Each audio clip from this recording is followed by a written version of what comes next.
ओम शांति। 24 अक्टूबर 2020 की बाप दादा की साकार मुरली के सार में बाबा ने कहा, मीठे बच्चे, तुम हो सच्चे सच्चे परवाने जो अभी क्षमा पर फिदा होते हो। इस फिदा होने के ही यादगार या दीपावली है। प्रश्न है आज बाबा का, बाबा ने अपने बच्चों को कौन सा समाचार सुनाया है? उत्तर में बाबा ने सुनाया, तुम आत्माएं निर्वाण धाम से कैसे आती हो और मैं कैसे आता हूँ, मैं कौन हूँ, क्या करता हूँ, कैसे राम राज्य स्थापन करता हूँ, कैसे तुम बच्चों को रावण पर विजय पहनाता हूँ। अभी तुम बच्चे इन सब बातों को जानते हो, तुम्हारी ज्योति जगी हुई है। गीत है आज का, तुम ही हो माता पिता तुम ही। अब मुरली विस्तार से। ओम शांति। मीठे मीठे रूहानी बच्चों ने गीत सुना, आत्माओं ने इन जिस्मानी कर्मेंद्रियों से गीत सुना। गीत में पहले तो ठीक था, पिछाड़ी को फिर भक्ति के अक्षर थे, तुम्हारे चरणों की धूल हैं। अब बच्चे चरणों की धूल थोड़े ही होते हैं, यह रॉन्ग है। बाप बच्चों को राइट अक्षर समझाते हैं।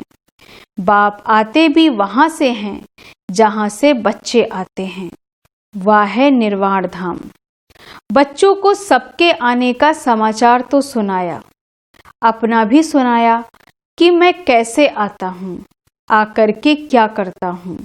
राम राज्य स्थापन करने अर्थ रावण पर विजय पहनाते हैं। बच्चे जानते हैं राम राज्य और रावण राज्य इस पृथ्वी पर ही कहेंगे। अभी तुम विश्व के मालिक बनते हो, धरती आसमान सूर्य आदि सब तुम्हारे हाथ आ जाते हैं, तो कहेंगे रावण राज्य सारे विश्व पर और राम राज्य भी सारे विश्व पर है। रावण राज्य में कितने करोड़ हैं, राम राज्य में थोड़े होते हैं, फिर धीरे धीरे वृद्धि को पाते हैं। रावण राज्य में वृद्धि होती है क्योंकि मनुष्य विकारी बन जाते हैं। राम राज्य में है निर्विकारी, मनुष्यों की ही कहानी है। तो राम भी बेहद का मालिक, रावण भी बेहद का मालिक है। अभी कितने अनेक धर्म हैं, गाया हुआ है अनेक धर्मों का विनाश। बाबा ने झाड़ पर भी समझाया है। अब दशहरा मनाते हैं, रावण को जलाते हैं, यह है हद का जलाना। तुम्हारी तो है बेहद की बात, रावण को भी सिर्फ भारतवासी ही जलाते हैं। विदेश में भी जहां जहां भारतवासी जास्ती होंगे वहां भी जलाएंगे, वह है हद का दशहरा।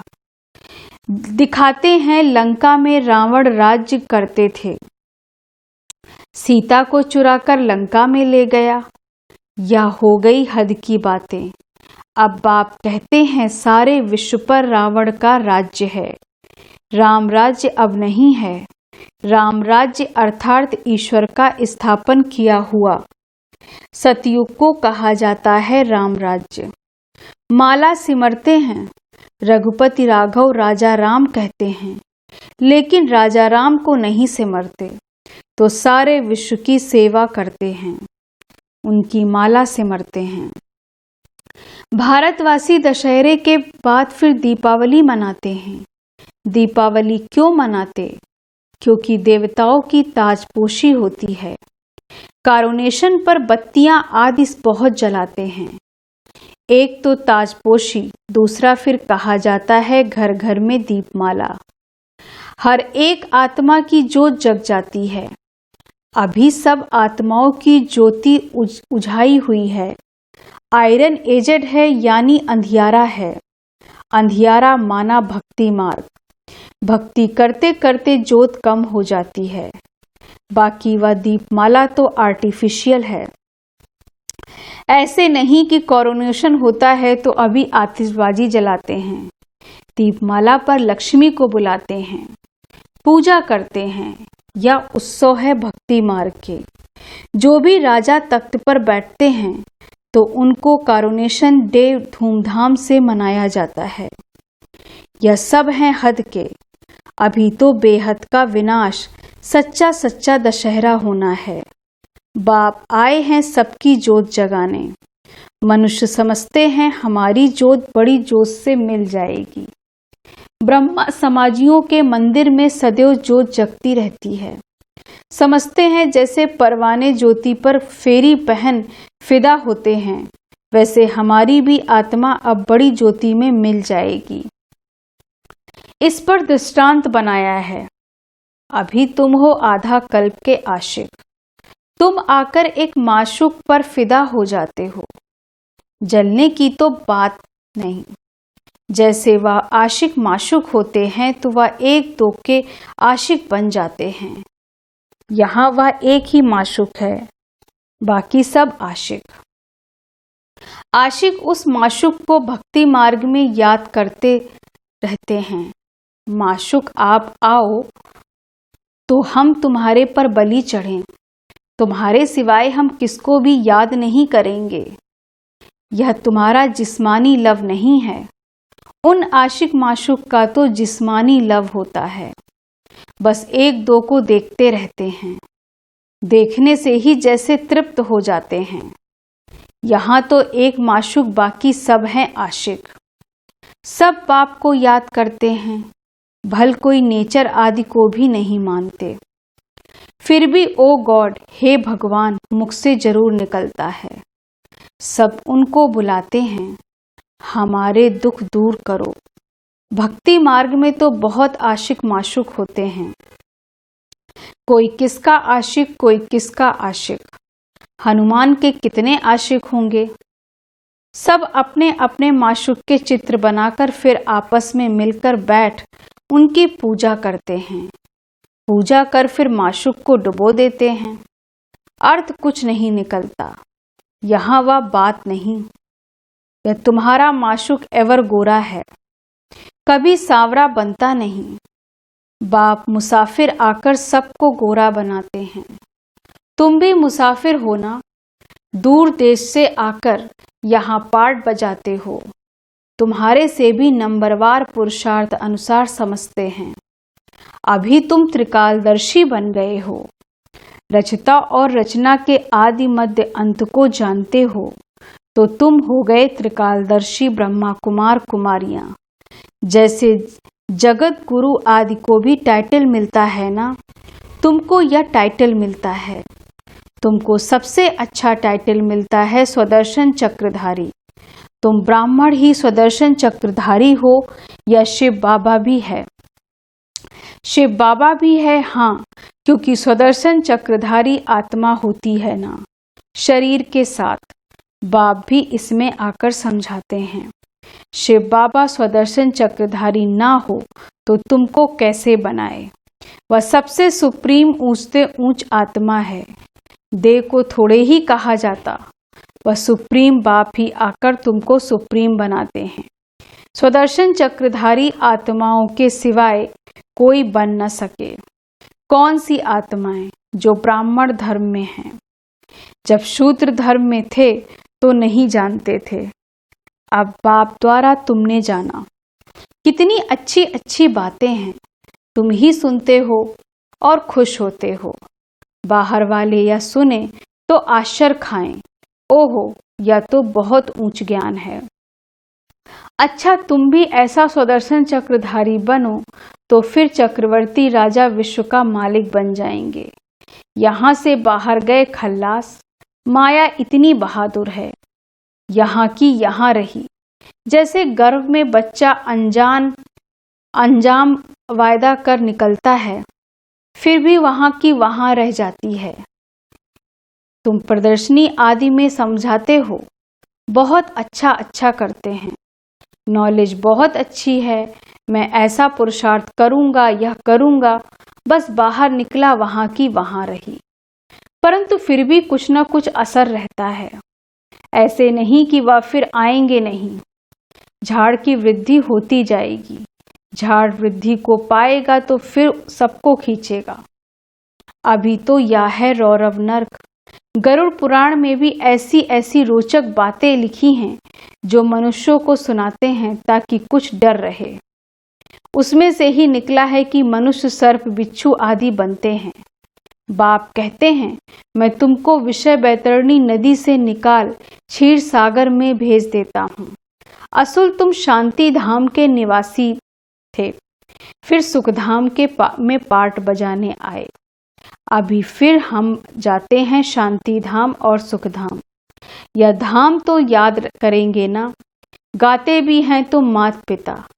वह सुख घनेरे तो होते ही हैं सतयुग में, अभी है संगम। यहाँ पिछाड़ी में त्राही त्राही करेंगे, क्योंकि अति दुख होता है। फिर सतयुग में अति सुख होता है। अति सुख अति दुख का यह खेल बना हुआ है। विष्णु अवतार भी दिखाते हैं। लक्ष्मी नारायण का जोड़ा जैसे ऊपर से आते हैं।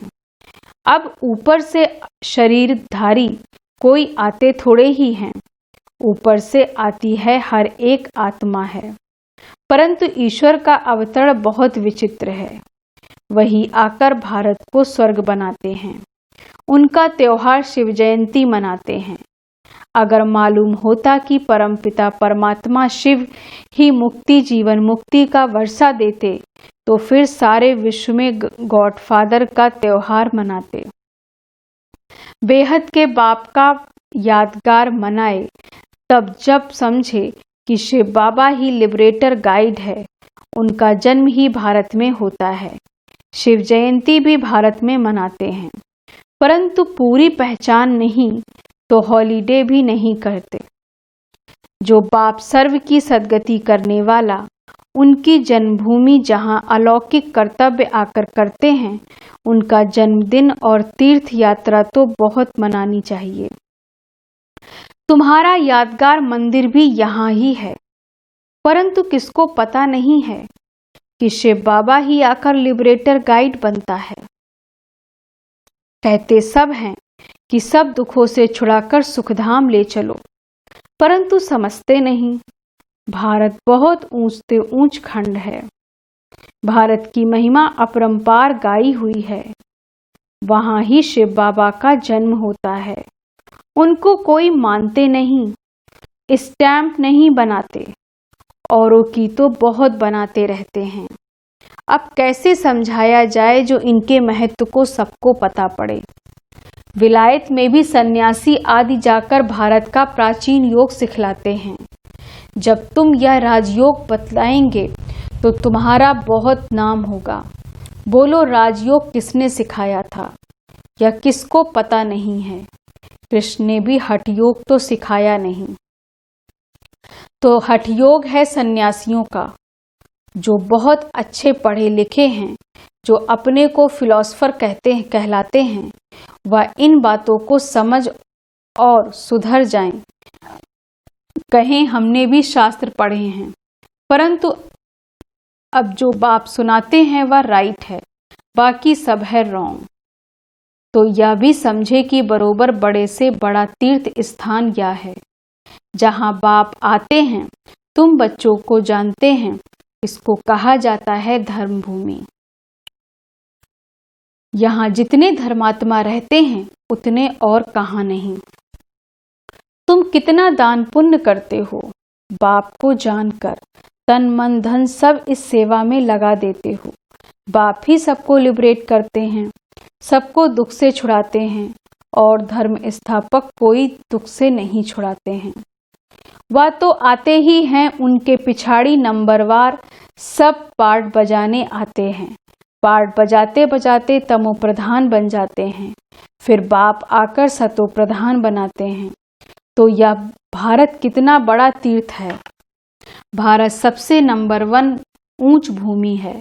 बाप कहते हैं, मेरी यह जन्म भूमि है, मैं आकर सबकी सद्गति करता हूँ, भारत को हेवन बना देता हूँ। तुम बच्चे जानते हो बाप स्वर्ग का मालिक बनाने आए हैं। ऐसे बाप को बहुत प्यार से याद करो, तुमको देख और भी ऐसे कर्म करेंगे। इसको ही कहा जाता है अलौकिक दिव्य कर्म। ऐसे मत समझो कोई नहीं जानेंगे, ऐसे निकलेंगे तो तुम्हारे यह चित्र भी ले जाएंगे। अच्छे अच्छे चित्र बने तो स्टीमर भरा कर ले जाएंगे। स्टीमर जहाँ जहाँ खड़ा हो रहता है वहाँ यह चित्र लगा देंगे। तुम्हारी बहुत सर्विस होनी चाहिए। बहुत उदारचित हुंडी भरने वाले सांवल साहब भी निकलेंगे जो ऐसे काम करने लग पड़ते हैं, ताकि सबको मालूम पड़े कि यह कौन है जो इस पुरानी दुनिया को बदल और नई दुनिया स्थापन करते हैं। तुम्हारी भी पहले तुच्छ बुद्धि थी, अभी तुम कितने स्वच्छ बुद्धि बने हो। जानते हो हम इस ज्ञान और योग बल से विश्व को हेवन बनाते हैं, बाकी सब मुक्ति धाम में चले जाएंगे। तुम्हें भी अथॉरिटी बनना है।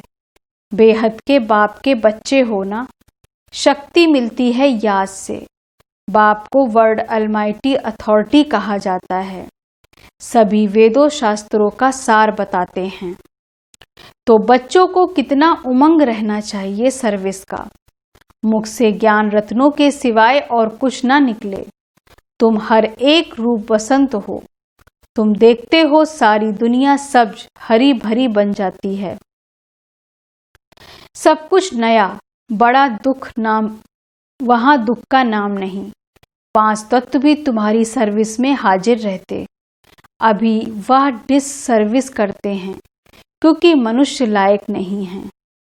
बाप अभी लायक बनाते हैं। अच्छा,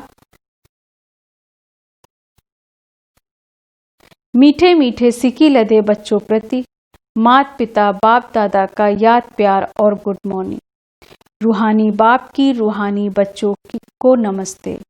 हम रूहानी बच्चों की रूहानी बाप दादा को गुड मॉर्निंग, नमस्ते नमस्ते नमस्ते। धारणा के लिए मुख्य सार। पहली पॉइंट, रूप बसंत बन मुख से सदैव ज्ञान रत्न ही निकालने हैं। सर्विस के उमंग में रहना है, याद में रहना और सबको बाप की याद दिलाना, यही दिव्य अलौकिक कार्य करना है। दूसरी पॉइंट, सच्चा सच्चा आशिक बन एक माशूक पर फिदा होना है, अर्थात बलि चढ़ना है, तभी सच्ची दीपावली होगी। वरदान है आज बाबा का, गृहस्थ व्यवहार और ईश्वरीय व्यवहार दोनों की समानता द्वारा सदा हल्के और सफल भव। गृहस्थ व्यवहार और ईश्वरीय व्यवहार दोनों की समानता द्वारा सदा हल्के और सफल भव। विस्तार से सभी बच्चों को शरीर निर्वाह और आत्मनिर्वाह की डबल सेवा मिली हुई है, लेकिन दोनों ही सेवाओं का समय, शक्तियों का समान अटेंशन चाहिए। यदि श्रीमत का कांटा ठीक है तो दोनों साइड समान होंगे, लेकिन गृहस्थ शब्द बोलते ही गृहस्थी बन जाते हो तो बहानेबाजी शुरू हो जाती है। इसलिए गृहस्थी नहीं ट्रस्टी हैं। इस स्मृति से गृहस्थ व्यवहार और ईश्वरीय व्यवहार दोनों में समानता रखो तो हल्के और सफल रहेंगे। स्लोगन है आज का, फर्स्ट डिवीजन में आने के लिए कर्मेंद्रिय जीत माया जीत बनो। फर्स्ट डिवीजन में आने के लिए कर्मेंद्रिय जीत माया जीत बनो। ओम शांति। धन्यवाद।